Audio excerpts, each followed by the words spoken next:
जनवरी का महीना था। सर्दी में घने कोहरे ने पूरे जंगल को ढक रखा था। जहाँ कोई भी इस ठंड के कोहरे में बाहर भी नहीं निकलना चाहता था, वहाँ रघु का पूरा परिवार बहुत गरीबी से गुजर रहा था। ऐसे में रघु और उसकी पत्नी अपने माता पिता के पास आते हैं।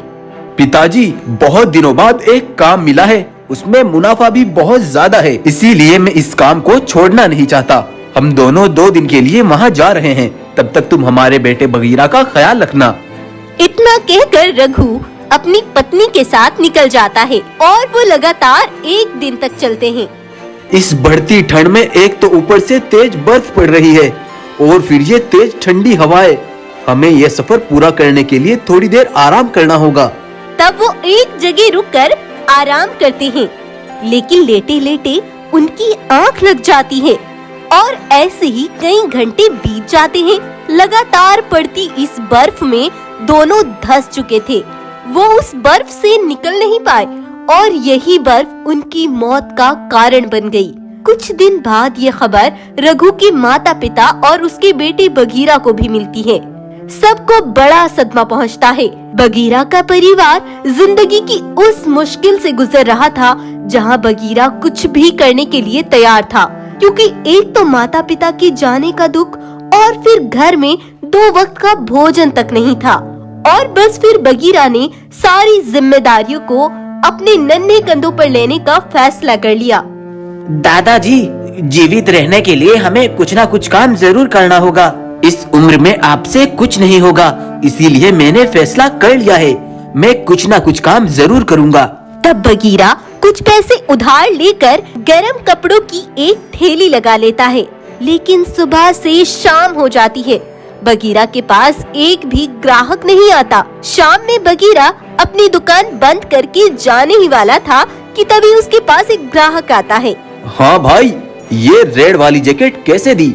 ये 200 रुपए की दी है। नहीं नहीं, 200 की नहीं, मैं इसके 100 रुपए दूंगा। नहीं भाई, 100 रुपए की तो ये मेरी खरीद भी नहीं है, मैंने तुम्हें सही रेट बताए हैं। देखो, ना तुम्हारी ना मेरी, मैं तुम्हें 150 रुपए दूंगा, इससे एक भी आना ऊपर नहीं दूंगा। कुछ भी ना बिकने से तो बेहतर है मैं इसे थोड़े कम दाम में बेच दूं, नहीं तो फिर आज दादा दादी को भूखा सोना पड़ेगा।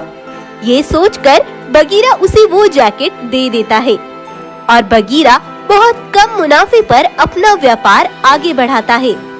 जब बगीरा वही कपड़े कम रेट पर बेच रहा था तो ग्राहक भी ज्यादा आने लगे। यह देख एक चीता, जिसकी दुकान बहुत पहले से यहाँ मौजूद थी, वो बगीरा से जलने लगा और वो बगीरा के पास आता है। ओए सुन बगीरा, तेरी वजह से मेरे सारे ग्राहक तेरी तरफ चले गए हैं। अगर कल तक तूने अपनी ये रेडी यहाँ से ना हटाई तो अच्छा नहीं होगा। भाई, मैं अपने परिवार की 2 वक्त की रोटी के लिए ये काम चला रहा हूँ। मुझे इससे कोई फर्क नहीं पड़ता। कल तक अगर तुमने ये रेडी यहाँ से ना हटाई तो तुम अपनी बर्बादी के जिम्मेदार खुद होंगे। बगीरा बहुत परेशान था।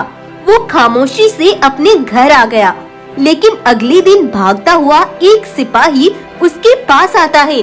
बगीरा बगीरा, तुम्हारा बहुत बड़ा नुकसान हो गया।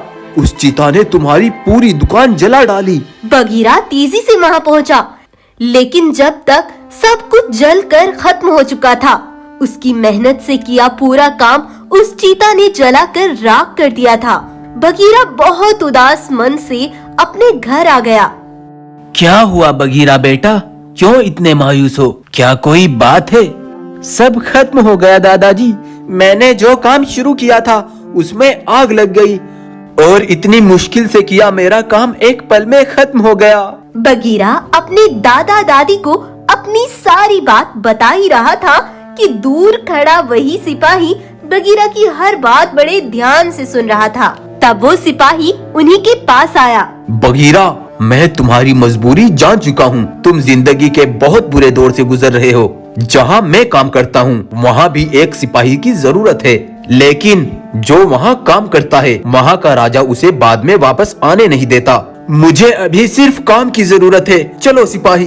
बगीरा अपने दादा दादी से अलविदा लेता है और उस सिपाही के साथ निकल जाता है और एक दिन का सफर तय करके वो दोनों राधे बाग के जंगल पहुंच जाते हैं। हमने तुम्हें ऐश वाली जिंदगी दी है, फिर तुम्हें और क्या चाहिए? अगर ये धंधा बंद न हुआ तो मैं और 1 मिनट भी नहीं यहाँ रुकूंगा। तो ठीक है, फिर जाओ, दर दर की ठोकरें खाते फिरो। तब वो राधे के पास आते हैं। अरे रवि, ये तुम्हारे साथ कौन है? महाराज, ये पास के जंगल का बगीरा है, इसे काम की जरूरत है। बगीरा? तो बताओ क्या काम चाहिए तुम्हें? मुझे सिर्फ काम करना है, कैसा भी हो, कहीं भी हो, बस मुझे पैसों की जरूरत है। जब राधे ये सुनता है तो तुरंत उसके दिमाग में बस एक ही बात आती है।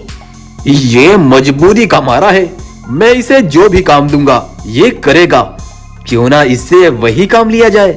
बगीरा, मैं तुम्हें बहुत मालदार, यहाँ का सबसे अमीर सिपाही बना सकता हूँ, बस तुम्हें एक बार इस धंधे में मेरे साथ खड़ा होना होगा। लेकिन काम क्या है?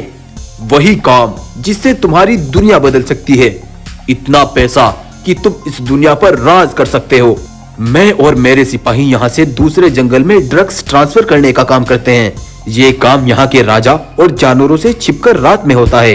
हम हर रोज किसी न किसी जंगल में ड्रग से भरे बक्से समुद्र से होकर भिजवाते हैं, लेकिन कभी यहाँ के राजा के सिपाही उन्हें पकड़ लेते हैं तो वे कभी खुद ही नहीं वहाँ तक पहुँच पाते। तुम मुझे बहादुर और दिलेर लगते हो, इसीलिए आज से ये ड्रग्स ट्रांसफर तुम करोगे। कल रात तुम्हें बलिया खेड़ी के लिए निकलना होगा। अभी मैं कुछ भी करने के लिए तैयार हूँ। कल रात होते ही मैं ड्रग्स के बक्से लेकर यहाँ से निकल जाऊंगा। और बस फिर राधे ने बगीरा को अपने काम पर लगा दिया और बगीरा की भी हर लॉर्ड फेयर में दुगनी कमाई होने लगी।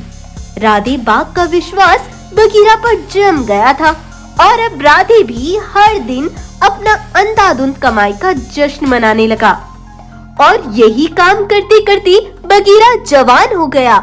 अब बगीरा इस काम में बहुत आगे जा चुका था। वो अपने दादा दादी के लिए बहुत से पैसे भी भिजवाने लगा। एक बार रात के समय बगीरा ड्रग से भरा माल लेकर निकलने ही वाला था कि तभी एक शेरनी आकर उसका रास्ता रोक लेती है। रुक जाओ बगीरा, मैं जानती हूँ इस काम में तुमने अंधाधुंध धन कमाया है, लेकिन तुम्हें बता दूं, सैकड़ों हंसते खेलते परिवारों की खुशियों को आग लगाने वाले भी तुम ही हो बगीरा। मैं जिस अस्पताल में डॉक्टर हूँ, वहाँ ड्रग्स लेने वालों की संख्या इतनी बढ़ चुकी है कि उनके इलाज के लिए जगह तक नहीं है। ड्रग्स की ये लत इतनी बढ़ती जा रही है कि हर तीसरे दिन एक खुशहाल परिवार अपने जवानों की मौत का मातम मना रहा होता है और उन सब की कातिल तुम हो बगीरा। बगीरा जब शेरनी के मुंह से अपनी ये सारी सच्चाई सुनता है तो उसे खुद से घृणा होने लगती है। धन दौलत और माल के नशे में मैं इतना चूर हो गया, मैंने ये तक नहीं सोचा कि कहीं मेरी वजह से कोई बर्बाद तो नहीं हो रहा, मेरी वजह से किसी की जिंदगी तबाह तो नहीं हो गई। तुमने मेरी आंखें खोल दी आज से, बल्कि अभी से मैं इस काम को आग लगाता हूँ। और फिर बगीरा उसी रवि सिपाही के पास जाता है। रवि भाई, मैं घर बचाने के लिए यहाँ आया था, लेकिन मैंने एक बार भी ये नहीं सोचा कि मेरे भिजवाए हुए इस ड्रग से न जाने कितने जानवर मर रहे होंगे। मैं अब और इस काम को नहीं कर सकता, मुझे अपने दादा दादी के पास जाना है। तुम चिंता मत करो, मैं कुछ करता हूँ।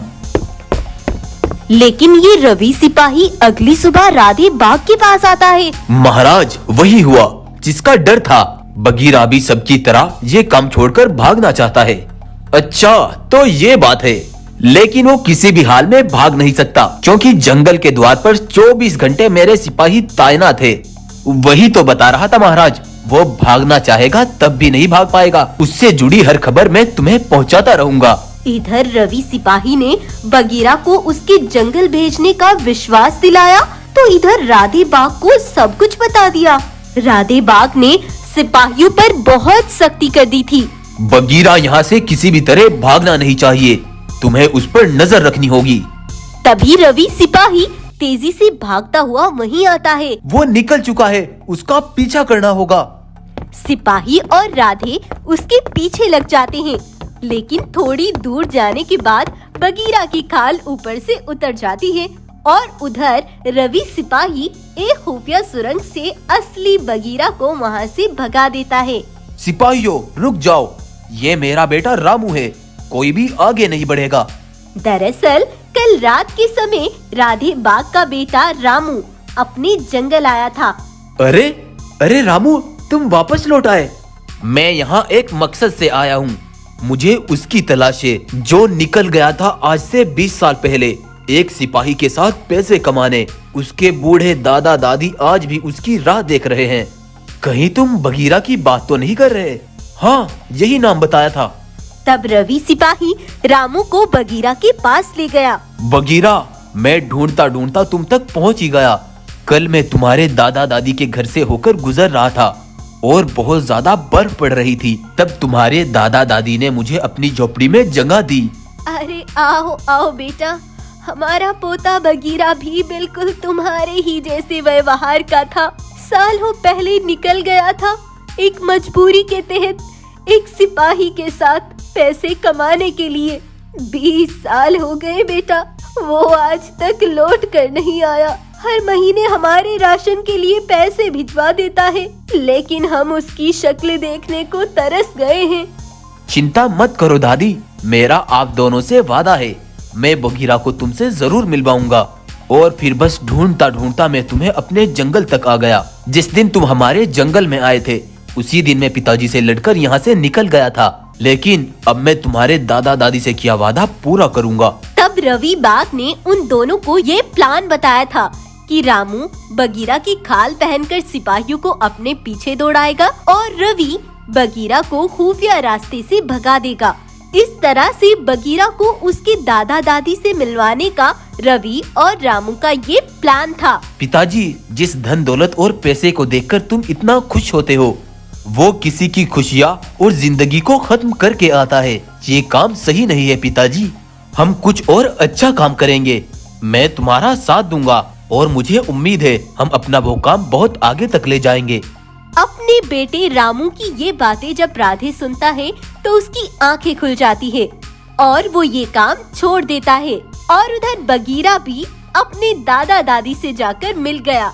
बूढ़े दादा दादी जब अपने जवान पोते बगीरा को देखते हैं तो खुशी से फूले नहीं समाते। और इधर राधे ने अपना बेटा पा लिया था। तो ये कहानी आपको सीख देकर जाती है कि बुरे काम में यदि आपको खुशी मिलती भी है तो वो लंबे समय तक नहीं होती। एक ना एक दिन आपको वो एहसास जरूर कराती है कि आप कुछ न कुछ गलत कर रहे हैं। तो ऐसी इंफॉर्मेटिव और इंटरेस्टिंग कहानियों के लिए हमारे चैनल को सब्सक्राइब कर लें और वीडियो को लाइक कर दें, शेयर कर दें और हमें सपोर्ट करते रहें। Thank you.